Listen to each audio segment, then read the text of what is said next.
आपको चोर बनना है। क्या आप कहेंगे हम तो पैदाइशी चोर हैं? ये कौन सी नई चीज बता रहे हैं? ये सच है कि यहाँ जितने लोग बैठे हैं चोर हैं और बनना भी चोर ही है, बस किस्म बदल देना है।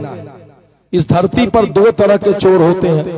एक पहला चोर होता है जो चंद लोगों के लिए लाखों का चुराता है। किसके लिए चुराता है? हमार माई, हमार बहू, हमार बेटवा, हमार बिटिया, हमार बहू, हमार सास, हमार भैया, हमार ननद, हमार भौजाई, चंद लोगों के लिए लूट लो पूरी दुनिया से, जहां से मिले लूट लो, लूट लो, लूट लो, लूट लो। चंद लोगों के लिए पूरी दुनिया को तबाह करने के लिए तैयार बैठा है। एक चोर इस किस्म का होता है और वो नालायक के भूल जाता है, वो भी उसको याद नहीं रख पाता है। जानना है? ये बच्चे बैठे, तुमको अपने दादाजी का नाम पता है? इसमें 90% लोग, क्या 99% लोग ऐसे होंगे जिनको अपने दादाजी का नाम नहीं पता होगा। और उन 99% लोगों में मैं भी हूं। 99% लोगों में नहीं पता। क्यों याद करें? क्यों याद करें? क्या किया ऐसा? एक बार मुंबई मैं जनसंपर्क में गया हुआ था, मुझे जगह याद है, वाइल्डवुड पार्क, यारी रोड, बरसोवा, मुंबई, स्थान याद है। उस जनसंपर्क के दौरान एक दरवाजे पर हम लोग पहुंचे। उस दरवाजे पर डोरबेल बजाया, बच्चा बाहर आया। हमने पूछा बेटा पिताजी हैं? बोला बेटा पिताजी हैं। बच्चे ने कहा हु इज पिताजी? हमने कहा बेटा अच्छा मामला गड़बड़ है। बोला हु इज पिताजी? अंदर गया और जाकर के उसकी आवाज आई, वो कह रहा है dad somebody is asking about पिताजी। Dad somebody is asking about पिताजी। उसको पता ही नहीं था कि वो जो डैड कह रहा है, अच्छा डेड नहीं कहा, डैड था तब भी आय की मात्रा लगी थी, यही भलाई है। अच्छा हुआ डेड नहीं किया उनको, तो कहा dad somebody is asking about पिताजी। उसके बाद बाहर करके आया कि वेट डैड इज कमिंग।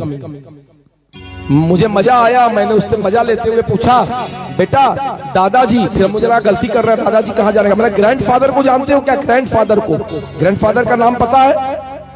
बोला नो। बोला नो। आश्चर्य की बात, उसके पिताजी जीवित थे और वो अपने पिताजी का नाम नहीं जानता था, क्योंकि उनके पिताजी ने अपने नालायक पिताजी का नाम याद कराना अपने बच्चे को जरूरी नहीं समझा था। ऐसे रामनगर वासियों, आने वाले समय में अगर हमारा बच्चा हमारे पिता का नाम भूल जाए तो कोई आश्चर्य मत करना। क्यों याद करे फालतू का पचड़ा? क्या किया ऐसा? क्या किया ऐसा? जिसके लिए चुरा रहे हो ना, पूरी दुनिया को बर्बाद करके जिसके लिए चुरा रहे हो वो भी भूल जाएगा। और दूसरे किस्म का चोर कैसा होता है? ये दूसरे किस्म के चोर हमारे गायत्री परिजन हैं। करके दूसरा चोर बनना है। दूसरा चोर कैसा होता है? जो चंद लोगों का चुराता है। ये बताइए, आज यहाँ ये युवा प्रकोष्ठ के भाई बैठे हुए हैं, यहाँ पर आए हुए हैं, डेली यहाँ आ रहे लोग, डेली व्यवस्था को संचालित कर रहे हैं। इसमें कितने लोग तो ऐसे हैं जो घर से दूर रह रहे हैं, पत्नी, छोटे छोटे बच्चे हैं, 1-1 साल के बच्चे हैं, अकेले घर में हैं। इनको पीड़ा नहीं हो रही है क्या? इनके परिवार को कष्ट नहीं हो रहा है क्या? लेकिन लोक कल्याण के लिए चंद लोगों का चुरा करके जो लाखों लोगों पर लुटाता है, गुरुदेव कहते हैं बेटा वो तो मालामाल हो ही जाता है, जिसका चुराया है वो भी निहाल हो जाता है। वो भी निहाल हो जाता है। घाटे का सौदा नहीं होता, नहीं हुआ घाटे का सौदा किसी को भी।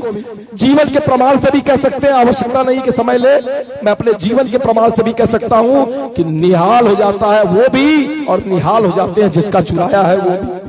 परिस्थितियां बदल जाती है, घर की माहौल बदल जाता है, सबके चिंतन बदलने शुरू हो जाते हैं। करके तो देखिए, नहीं साहब ऐसा होता कहां? जितने महापुरुष हैं बेटा, इधर बच्चे बताइए, आप ही बताइए, छोड़िए। कबीरदास जी का नाम सुना है? आपके खानदान के थे? नहीं न थे? काहे आप करके बैठे? सोचिए, जिनके खानदान से कोनो लेवे देवे के ना बा, ओकर नाम याद बा, आप जेकर पीढ़ी दर पीढ़ी खात बाटी ओके भुलाएंगे। क्यों ऐसा हुआ? क्योंकि उन्होंने ऐसा कुछ किया नहीं जिसे याद रखा जाए। उन्होंने चंद लोगों का चुराया, हमें दिया, हम भी भूल गए। और किसी ने ऐसा कर दिया कि अपने चंद लोगों का चुरा कर लाखों पर लुटा दिया, तो आज पूरा देश, पूरा ब्रह्मांड उनको याद कर रहा है। बस यही सीढ़ी आपको बदलनी है। चंद लोगों का अगर आप थोड़ा थोड़ा लगा भी रहे हैं तो विश्वास मानिए आपको घाटे का सौदा नहीं होगा। 100% मान लीजिए। और इसके लिए एक ही काम करना है, उनसे जुड़ना है और उन्हीं से जोड़ना है। आपस में ठेकेदारी मत लीजिएगा। धर्म तंत्र में बड़ा खतरा है कि जो बीच का माध्यम है वो खुद ही जो है ठेकेदार बन जा रहा है। केवल और केवल माध्यम है, गुरु से जुड़िए और गुरु से ही जोड़िए। अगर भलाई चाहते हैं तो गुरु से ही जुड़िए और गुरु से ही जोड़िए। निश्चित रूप से घाटे का सौदा नहीं होगा। एक छोटा सा निवेदन है, मैं यहाँ एक बैनर देख रहा था लगा हुआ, अखंड ज्योति पाठक यहाँ बने, वहां पर बोर्ड लगा था। मिशन का प्राण है अखंड ज्योति। अखंड ज्योति मिशन का प्राण है। ये अखंड ज्योति वो ज्योति है जिसने जाने कितने घरों को जिंदा कर दिया, मरते हुए घरों को। उसमें इस व्यासपीठ पर आपके द्वारा बैठाया गया बच्चा भी है।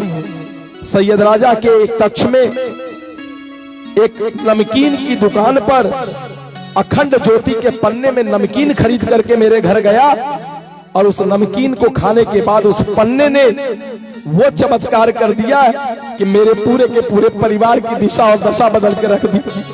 पूरा का पूरा चिंतन बदल दिया। ये अखंड ज्योति नहीं है, ये आपकी घर के लिए पूरी वो ज्योति है जो आपके घर में कभी अंधेरा नहीं होने देगी, आपके बच्चों को कभी मिसगाइड नहीं होने देगी, आपको कभी भी बिखरने नहीं देगी।